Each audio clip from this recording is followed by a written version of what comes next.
Morning, কেমন আছো তোমরা সবাই? আমি চলে এসেছি আর একটা নতুন রেসিপি নিয়ে সমর হেসেন চ্যানেলে। আশা করি তোমরা সবাই ভালো আছো। আজকে আমি যে রেসিপিটা বানাবো সেটা বাঙালিদের অনেকই ভীষণই প্রিয় একটা খাবার, সেটা হচ্ছে রসমালাই। ওহ, রসমালাই শুনলেই যেন জিভে জল চলে আসে। এই যে দেখতে পাচ্ছ, একটা বড় হাঁড়িতে আমি দুধটাকে ভালো করে গরম করে নিয়েছি। প্রথমে পুরো দুধটাকেই গরম করে নিয়েছি। এবার আমি ওই দুধটাকেই একটা ছোট পাত্রের মধ্যে কিছুটা আমি তুলে নেব ছানা করার জন্য, আর কিছুটা রসমালাইয়ের রসটা তৈরি করার জন্য তুলে নেব। এখন আমি এটার মধ্যে হচ্ছে রসটা করবার জন্য তুলে নিচ্ছি দুধ কিছুটা। তো আমি এটা বলবো, কোনো ক্রিম আলাদা করে বাদ দিতে হবে না। এটা ক্রিম শুদ্ধই যে মিল্কটা থাকে সেটাই পুরোটাই নিতে হবে। তো এখানে আমি 1 কেজি মতন দুধ বের করে নিয়েছি পুরো দুধটা থেকে, শুধু রসটা বানাবো বলে। তার জন্য এখানে আমি একটা কড়ার মধ্যে হালকা গরম করে নেব প্রথমে দুধটা।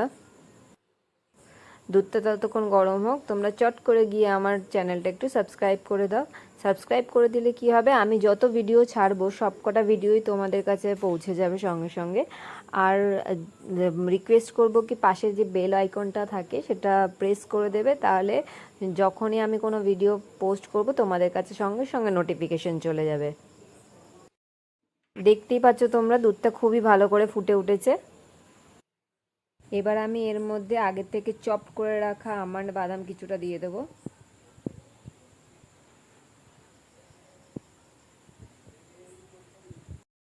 এরপর আমি দিয়ে দিচ্ছি অল্প এলাচের দানা। এলাচের আমি খোলাগুলো ছাড়িয়ে নিয়ে শুধু দানাগুলো দিচ্ছি, খোলাগুলো না হলে মুখে পড়বে।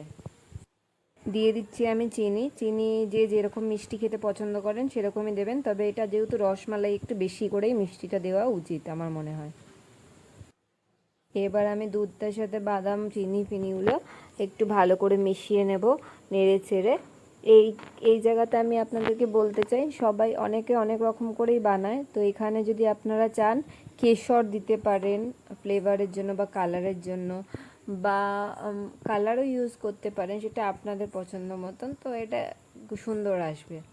ঠিক আছে, আমি এখানে কালার বা কেশর কিছুই ইউজ করিনি, আমি শুধু বাদাম দিয়ে এর ব্যাপারটা বানাচ্ছি। ঠিক আছে, রসটা আমরা বেশি গাঢ় করব না, একদম এরকমই পাতলা পাতলাই রসটা করে নেব। কেন কি, যখন আমি মালাই মানে হচ্ছে রসগোল্লার যে পিসগুলো আছে ওগুলো যখন রসের মধ্যে দেবো, সেটাও কিছুটা দুধ সোপ করবে। তো সেই জন্য রসটা আমি একদম পাতলা পাতলাই রাখবো। এবার আমি অন্য একটা বাটিতে দুধ নিয়ে নিয়েছি। মনে রাখবেন এখানে ঠান্ডা দুধ নিতে হবে। ছানা কাটার সময় সবসময় ঠান্ডা মানে দুধ নেবেন। ঠান্ডা মানে কি, কাঁচা দুধ না, তা বলে যে ফুটিয়ে রেখেছিলাম যে দুধটা, সেই দুধটাই আমি রুম টেম্পারেচারে করে নিয়েছি। ঠিক আছে, আর একটা পাত্রে আমি 2 চামচ ভিনিগার 2 চামচ জল মিশিয়ে নিয়েছি। ডিরেক্ট ভিনিগার এখানে দেওয়া যাবে না, জলের সাথে মিশিয়েই ভিনিগারটা দিতে হবে। ছানা কাটাবার সময় দিয়ে হালকা হালকা করে এটা নাড়তে হবে, একদম সঙ্গে সঙ্গে কাটিয়ে নেবেন না, হালকা হালকা করে নেড়ে নেড়ে ভিনিগারটা মেশাবেন আর একটু করে চামচ দিয়ে নাড়বেন। এইবার দেখতেই পাচ্ছ তোমরা, ছানাটা কেটে একদম রেডি হয়ে গেছে প্রপারলি। তো এবার আমি এই ছানাটাকে একটা পরিষ্কার কাপড়ের মধ্যে ছেঁকে নেব। ছেঁকে নিয়ে জাস্ট জলটাকে বের করে দেবো, কিন্তু বেশি চেপে চেপে ছাঁকবেন না, তাহলে এই ময়শ্চারাইজার যেটা থাকে ওটাও বেরিয়ে যাবে, তো ওটা যেন না বেরোয়। এবার আমি একটা কড়া নিয়ে নিয়েছি, কড়ার মধ্যে আমি নিয়ে নিচ্ছি কিছুটা চিনি। এখানে আমি চিনির সিরাপটা বানাবো। আর নিয়ে নেব হচ্ছে জল। এখানে আমি বলে দিই 1.5 কাপ মতন চিনি নিলে 6 কাপ মতন জল নেবেন। নিয়ে এবার এটাকে আমি ফোটাবো। এইবার চিনিটা যতক্ষণ ফুটছে ততক্ষণ আমি ওইদিকে একটা পাত্রে রসগোল্লাগুলো বা মালাইগুলো আমি তৈরি করে নেবো। এই যে দেখতে পাচ্ছেন চিনিটা ফুটতে শুরু করেছে। এবার আমি ওই ছানাটাকে যেটা রেখে দিয়েছিলাম পরিষ্কার করে, সেটাকে বের করে নিয়েছি। ছানাটাকে বের করে নিয়েছি, দেখতে পাচ্ছি একদম জল নেই ছানাটাতে। এবার এটাকে আমি ভেঙে নেবো হালকা হালকা করে। ভেঙে এটাকে হাত দিয়েই পিষে পিষে একদম যাতে মোলায়েম হয়ে যায় এরকমভাবে একদম আপনার হাতের তালুটা দিয়ে ঘষে ঘষে এটাকে প্রথমে মেখে নিতে হবে। মাখাটা হয়ে গেলে লাস্টে জাস্ট 1 চামচ ময়দা দিয়ে ওটাকে মাখিয়ে গুচি করে নিতে হবে। গুচি করে নিয়েছি আমি সব কটা কেটে কেটে। দেখুন একটাও ফাটেনি। এটা মনে রাখতে হবে, এটা যখন আপনি পাকাবেন পাকাতে পাকাতেই হাতে হালকা হালকা চাপ দিতে হবে, তাহলেই গিয়ে এটা পুরো একদম শেপে আসবে। চিনির সিরাপটা একদম রেডি হয়ে গেছে। এবার আমি ওই যে পাকিয়ে রাখা রসগোল্লার যে পিসগুলো, ওগুলো আমি একটা একটা করে সব কটা এই রসের মধ্যে ছেড়ে দেব।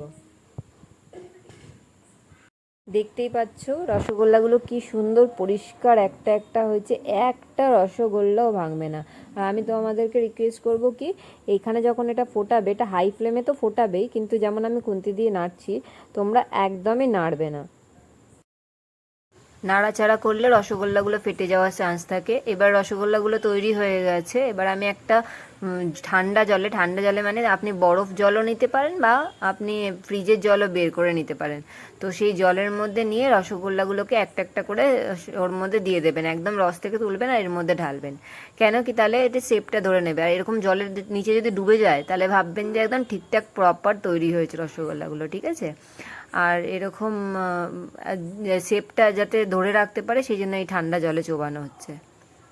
10-15 মিনিট এটার মধ্যে ভিজিয়ে রেখে তারপরে এবার আমরা রসগোল্লাগুলোকে তুলে রসটা যেটা বানিয়ে রেখেছিলাম সেই রসটার মধ্যে দিয়ে দেবো, যেটা দুধ দিয়ে বানিয়েছিলাম, ঠিক আছে। তো দুধের রসটার মধ্যে এটা দেওয়ার আগে হাত দিয়ে চেপে চেপে রসগুলোকে এরকম করে পুরো বের করে নিতে হবে। এক সাইডে আমি নিয়ে নিয়েছি রসটা, আর এক সাইডে আমি যে রসগোল্লাগুলো তৈরি করেছিলাম সেটা নিয়ে নিয়েছি। এবার এগুলো আমি একদম জল নেই, দেখুন একদম নরম তুলতুলে হয়েছে, একটাও ফাটেনি। তো এগুলো এর মধ্যে আমি একটা একটা করে দিয়ে দেব। আর অবশ্যই যেটা বলেছিলাম, রসটা যেন একটু পাতলা পাতলা হয়, তাহলে রসটা এই রসগোল্লাগুলো টানতে পারবে। দিয়ে এবার এটা আপনি এক রাতের জন্য ফ্রিজের মধ্যে রেখে দিন, বা 2-3 ঘন্টার জন্য যদি আপনি ফ্রিজের মধ্যে রেখে দেন, তাহলে এটার মধ্যে রসটা সোপ করে যাবে, তাহলেই আপনারা ঠান্ডা ঠান্ডা এটাকে সার্ভ করতে পারবেন। তো এই ছিল আজকে আমাদের রসমালাইয়ের রেসিপি।